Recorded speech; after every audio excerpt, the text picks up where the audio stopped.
Boy, Clizzy. Sup, Sid? Check mo to. Ano yan? Kachat ko sa Facebook. Oh? Ganda, no? Baka naman bogus yan, men, ha? Gago hindi, men. Papachat nga daw, eh. Magkikita kayo? Oo, ngayon. Ngayon na? Oo. Sama kami ni Shiva. Oo. Ship. Sana. May kaya mo na kahit Sid. Sige, tara. Tara. Bibis na ako. Ako rin. Wait mo ako, ah.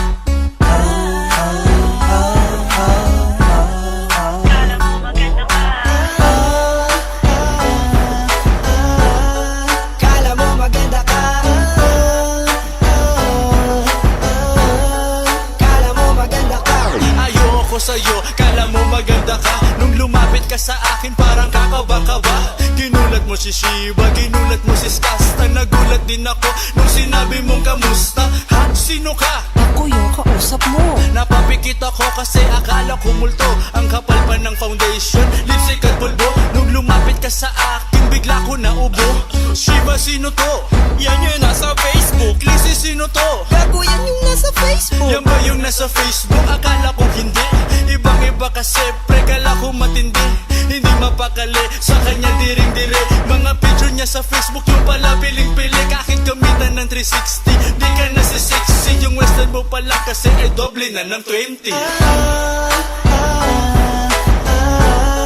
Kala mo maganda ka. Kala mo maganda ka.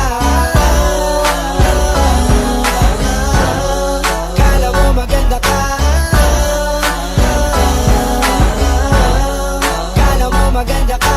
Ayoko sa'yo, kala mo maganda ka. Di sana lalait, pero sasabihin na never ko matitipuan ng katulad mo. E daig mo pa ngayon, kilala kong lungko. Gusto mo tambo, hindi na sa mukha. Sa mga pinagkakalat mo, di ka nahihiya. Nagmamaganda ka, kilabutan ka naman. Di ka pwede maging ipong masi, puro ngalaman. Ang taba, masagwa, ang mukha at kulot. Kita ay malaswa, kita ang kuyukot. Ako ay napakamot, napakit ka pa kay Skasta. Nagulat nung sabihin mo, hello Shiva. Si Sid, natulala at biglang napatura. Napamura si Jansky at namumutla. Gusto namin tumakbo, baboy na multo. Teka lang, tao pala yung hayop na to.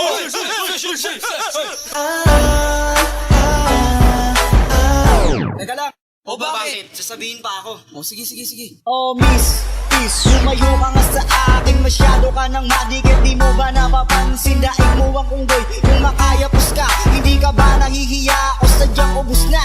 Kahit na ikaw na lang ang nag-iisang babae, di kita papatusin sa itsura mong nangyari. Sa tingin ko ay di ka naman talaga babae. Dati kang baklang yumaman tapos nagparito. Gago di mo ko madadali. Ngayon alam ko na ang karakas mong impacta ka. Para sa akin ay aswang at hinala ko ikaw yata yung gumagana ng alas 12 ng hating gabi. Impact ang aswang.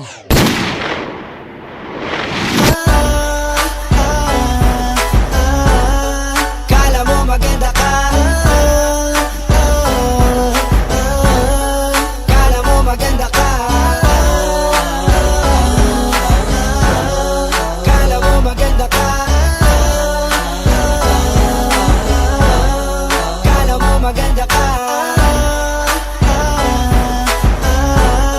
Kala mo maganda ka. Kala mo maganda ka. Kala mo maganda ka. Kala mo maganda ka.